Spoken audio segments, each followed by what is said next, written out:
I'm joined now by Monster Pro Wrestling owner and promoter, Massive Damage. Thank you so much for joining me today. You've I got a appreciate it. Thanks for having me. Absolutely really excited to chat today. You've got a storied past in wrestling, over 30 years. We talked about it before the call. You've won titles all across Canada. You were trained by the late Leo Burke, and you're in the Canadian Wrestling Hall of Fame. How does it feel to be such a staple in the Canadian wrestling scene? Wow, sometimes I guess you don't really think about all that stuff all at once. I focus on what I do today, so I don't really get that far ahead of myself. But I've been really blessed to have got to share the ring with guys like you mentioned, Leo Burke, who was, of course, I'm always your coach is always going to be your guy, and he was more than just my guy to me. He took me on tours. He got me booked. He recommended me to guys like, the late Bad News Allen, who, also helped me out a lot in my career. But if Leo had, given me that heads up, and it gave me a pedigree. Anybody you talk to today that knew who Leo Burke was, he trained in WWE and WCW, was world champion more than once in Japan, NWA Canadian World. He did everything, North American Stampede Wrestling Champion. He was more than that to me. I didn't know any of that stuff, honestly, till the last 5 years when all this. Leo was a humble man and a great coach and a great mentor. So for me, that's what I've always tried to pass down. And being that I've had the opportunity to train, for 20 years here in Edmonton, I've got my hands on some really good guys, and like you said, the wrestling has exploded in Edmonton, and there's 3 or 4 different promotions, and I think a lot of those guys could say they got their start from Monster Pro and from our guys and our system. So it works, and I'm very proud of that. So as for the rest of it, man, I worked my ass off to get where I am today. I wasn't the most talented, the best looking, but I worked hard in the ring. I took big bumps. I sold for guys. I made matches mean something. And if you can do that in every match and go in there and give an honest effort, and I was, guys like Chi Cruz and Eddie Watts taught me that you didn't get a night off when you wrestled those guys. If you're opener, second, third, fourth, you better be ready for a 20-minute, be like, get into your character and be ready to roll, because chops are coming. There's going to be some potatoes thrown, but we're going to give the fans a hell of a show. And that's how I brought in. So I've tried to pass that back, and I hope somewhere along the way, all the guys that have come through my doors have learned something. Absolutely. And we'll talk a little bit more about your school further on to the interview here. But you also mentioned Leo Burke's time in Stampede Wrestling. You also spent You, some time in. I Sorry. did, I Yeah, you did, spent some but time when it was not when it was good. I'm sorry to, I really, again, I'm not that show went on TV in 40 some countries in the 80s and 90s and produced some of the greatest wrestlers, that have ever lived. And we got to be a part of that. So, yeah, I grew up watching that, loving it.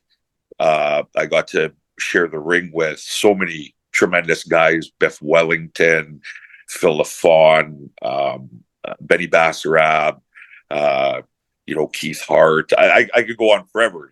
Jerry Morrow, Bad News. Just Cuban. They're all just so amazing, and they were still around when I was breaking in, and I was really lucky to get to meet them and pick their brains and go on the road with them and get ribbed by them. It was that's like, I was blessed to have those guys in my life, and that was all from Leo. If I hadn't been over with Leo, none of those guys would have took the time. I roomed with the Cuban assassin for 2 weeks, and if I saw him today, I still wouldn't have a freaking clue what he's talking about. He yeah, mumbled, and yeah, but I mean, he picked up the odd third or fourth word, and you tried to piece it together. yeah, But yeah, it's it's I had some wicked times. Bad News was another guy that was really good to me. So for sure. You talked about how you got to go on some tours, because of the opportunities you got. We talked a little bit about before hitting record here about the Death Tour documentary. Do you want to hit on that a little bit? Yeah, so the Death Tour is a tour that's been going for, I believe, 50 plus 52 years now.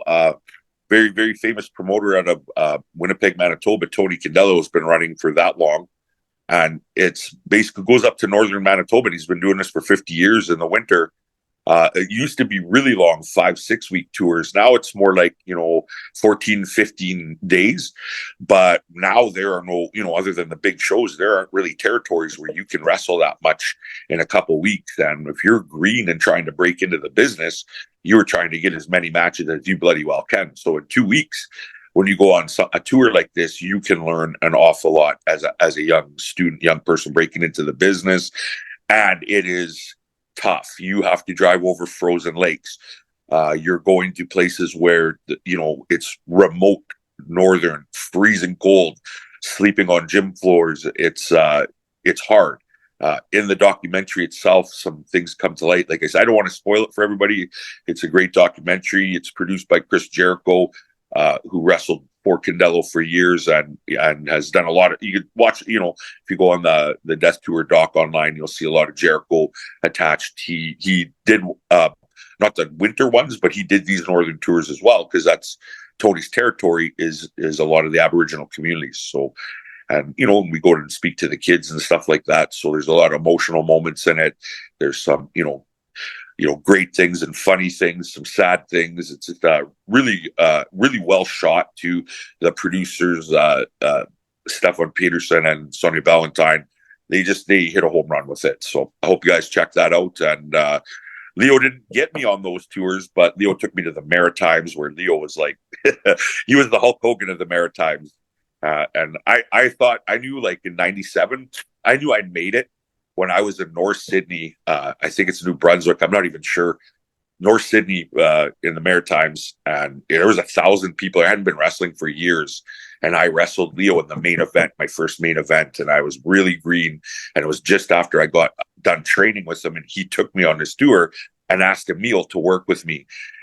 And 1,000 people in this arena, to me, was like insane. It was like Stampede Wrestling. It was insane. The bleachers were full, every ringside seat. So when I walked out to the ring, I got the most incredible boo, because they knew it was a main event and they knew their hero was up. So that feeling was crazy. And then when I got into the ring, which was on dirt in an arena, if you could imagine everybody stomping and clapping because now Leo's music hits, and I could feel the vibration in the ring from that. And it was incredible. The emotion wrestling evokes. And when Leo came out, the crowd just went insane. It was one of the greatest feelings. The match, we couldn't do anything wrong. Every time I did anything to him, they booed. Anytime he did anything to me, they cheered. I really, I broke in, but that's another thing Leo gave me, is he put me in that spot. He got me in that match. And we'd had some matches prior to that, so it wasn't like me going, I hope I do well. I had a pretty good clue by then. So to me, that was like, I knew I want to do this for the rest of my life. I was so addicted at that moment of my life, and it just became such a passion, and I wanted to always get better. So we'd always go back to Calgary and bug Leo. Hey, can you ask Brett if we can go train and go to Brett's place? We didn't train at Stu's. Brett had a place, and Leo trained for him for years up in Dalhousie. So we used to go and train up there all the time and get in with old Leo. And like I said, if you look at the list of guys he's trained, there's some pretty amazing guys on that list. So it's an honor to be on it. So Yeah, for sure. And those are some incredible stories, and just a snapshot of like your story and everything that's led you to where you are today. So we'll jump ahead a few years, I guess, and sure. talk about what really started, or I guess what really led you to starting Monster Pro Wrestling in Edmonton. Well, it was really, I wanted a place to train in between tours, because if you're doing Maritimes every summer, it's usually 5 months. And it's with Emil, it's 7 days a week, twice on Sunday, because Emil, you don't get days off with Emil. He pays you weekly, and you get his money. Bad News used to call him deep pockets, because every time we'd ask for an advance, he'd fish around for an hour. So Emil, or News used to call him deep pockets. But anyway, sorry, I got off track. I get off track a lot. I wanted a place to train, just to keep busy, because between Maritimes, Tony, Can-Am and stuff, there'd be 2 or 3 weeks where you're not doing anything. And I always found if you're not doing it, you're rusty. So like my first match back, I just wouldn't feel, you wouldn't have the magic, you wouldn't have the timing, you wouldn't have the, just what you're looking for. And you need a place to work on stuff too. You can't just go into a ring all the time and practice. So I moved to Edmonton after a maritime tour in 2001. 2002, I got a ring and put it up on the south side of, the north side of Edmonton. The south side was our more permanent building, and just started training people. And then it was crazy. We did an article for Shaw Cable, and everybody saw it. So I had calls and calls and calls. And, famous rapper Tom McDonald was one of these kids that came and trained with us. And a kid that's made a lot of noise out here, Bobby Sharp, started out here at 14 years old. Heavy metal that goes by Harlan Abbott started out here at 14 years old. And if you watch those guys, well, Tom went on to be a pretty incredible rapper, and his music, a lot of people tell me about how great his music is. I'm not a big fan of it personally. It's a bit controversial, but the kid himself, he followed his dream and did what he wanted to do. He mentions me all the time. He always, talks about me. So I appreciate that. Cody Blay, Lil Blay, he's in Mexico right now. Another just phenomenal kid that has gone through our doors. So I thought I had something to give back in training and stuff, but all these kids, approached me. I got 20 people. Let's have a show. So we had a show, and next thing you know, this evolved into a monthly thing where we could it's almost something you're always going to keep sharp if you're training for something. So everybody's training for the show every month, and then you add the tours on, and it just became a little bit more, became a business, really. It became, now we're doing these tours and these tours and these tours, and people are getting, booked and making a little bit of money, and that's the name of the game. So, and that's where it started like that. These kids all putting the pressure on me. Yeah. I just wanted to have a place to train, because I am not a promoter. I never have been. My guys sell way more tickets than I do all the time. That's why I have to give them money. Sell tickets and you'll get a piece of it, because I don't get the promoting game. I'm a wrestler. I'm not pretty good mind, so I do a lot of booking and backstage stuff, and I love promos and teaching. That's, I think, my gift. So the rest of it, it's by team, and that's where Monster Pro's been really different from anybody else, because usually you got somebody who's in charge that does everything, and I do a lot, but I also have a lot invested by a lot of wrestlers, helping with training, helping with, making the posters, doing the online stuff. Everybody kind of takes a piece of the company and takes it personally. And when we succeed together, and they're recognized and they appreciate it.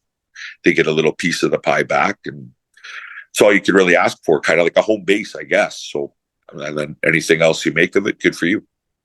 And the more they put in and give back, they're going to want to continue to do that as well. So the fact that it's a team effort, it's like you said, it's win-win for everybody. Yeah, everybody contributes. We've got a couple guys with special needs that, one of them sells 15 tickets every show, and he gets a piece of that. But that really helps. If everybody's selling 10, 15 tickets, and you got, 15 people, that's 200 people at your show. So everything's paid for. The guys, usually, if you're selling 10 or 15 tickets, you're making around, $75, $100. That's good money. So, that's the name of the game. For the guys that don't sell the tickets, you still get a little piece of the pie, but, not as big as these guys that are selling more tickets than you. So, and then but everybody shows up to set up and tear it out. That's one thing, is like, it's become and I was definitely guilty of this early in my days, because when I wrestled for Tony, he had a ring crew, but the guys, kind of a lot of guys now just expect to show up, get a payday, and leave.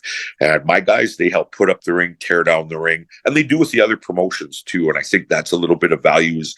We're indie people, so we got to put in the work. And a lot of people hate that I said that and everything, but it's something I had to be taught, because when I would bail on the ring, everybody else would too, or they'd complain about it. Made it I don't want to say a hostile work environment, but people just, they look at you like you think you're better than them. And that's not who I am. So I always try to get my hands dirty and be one of the boys, because that's really what it's all about for me anyway. It's not a popular opinion. A lot of people won't come work here because I tell them they got to help out. What? I got to put up a ring? Yeah. That. Well, I mean, just show them footage of Charles Robinson setting up the ring for WWE, and there's your argument, right?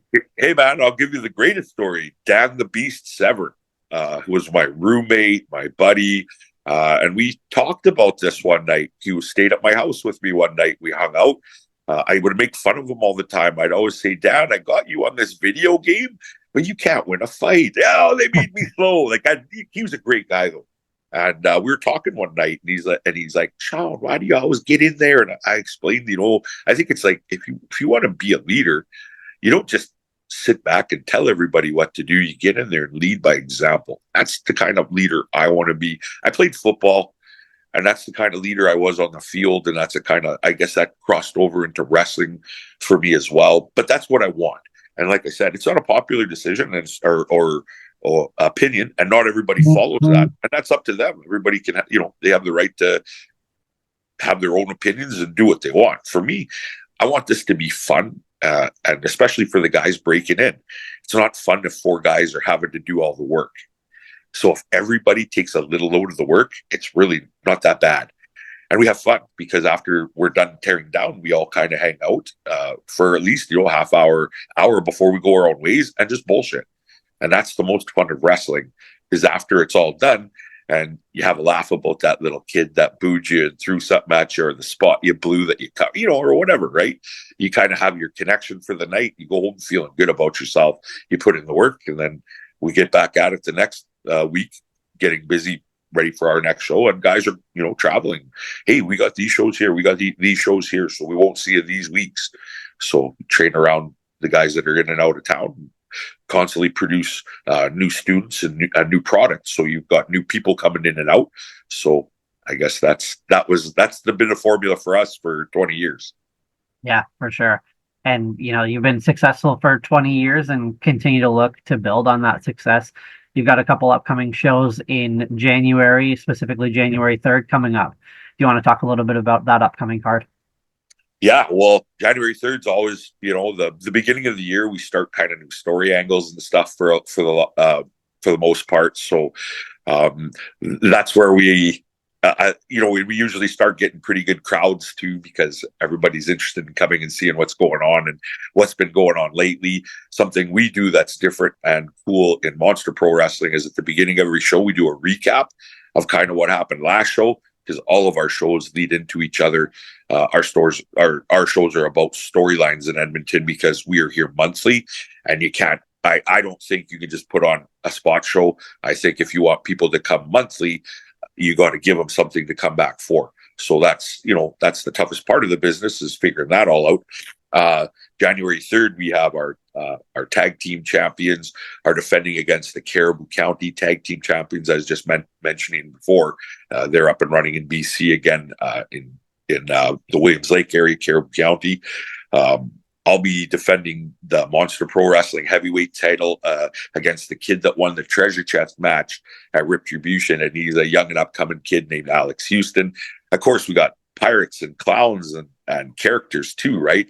We've got a new lady in our faction named Mad Moxie that's making a lot of noise, and she's a former bodybuilding champion. And so the matriarch, who's been our champion for over a year, is really being tested right now. So that's turning into a really good matchup. So there's always lots to come out and check out for sure. And there's always debuts of guys and stuff like that we have in camp. This show, we're debuting one of our guys from our partners from Kamikaze, who's actually a martial arts instructor who has decided he wants to dip into pro wrestling too. So he makes his debut this show. So a little bit of something for everybody. Very exciting. So January 3rd, that's at the Alberta Avenue Community Centre. That show's called Doomsday. Tickets still available? If so, where can we find them? Yeah, you just hit up the Monster Pro Wrestling email. It's mpwrestlingevents@gmail.com, or send us a message on Facebook on Monster Pro Wrestling. and we'll set you up with some tickets. You can get tickets at the door too. It's a great hall. It's a big square building with lighting, and it's a theater. It's a theater kind of atmosphere, so it looks very very cool. Has a mystique to it. So, and it's been our hall for about 20 years. So Nice to have that specific venue for well, for 20 kind of years, because then everybody knows the first Friday of the month you go to Alberta Avenue Hall and there's wrestling. You can't really beat that advertising. Yeah, absolutely. Yeah, very exciting that the year starting off for you guys super early, January 3rd. Doomsday tickets still available. Go find them at the places where Massive Damage just let you know.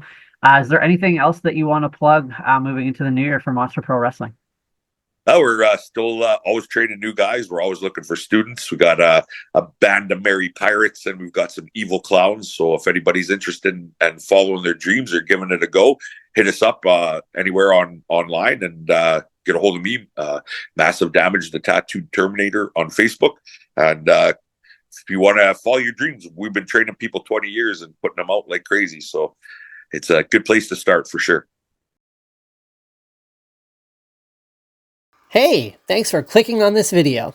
To help support us, click that like button and make sure to hit subscribe.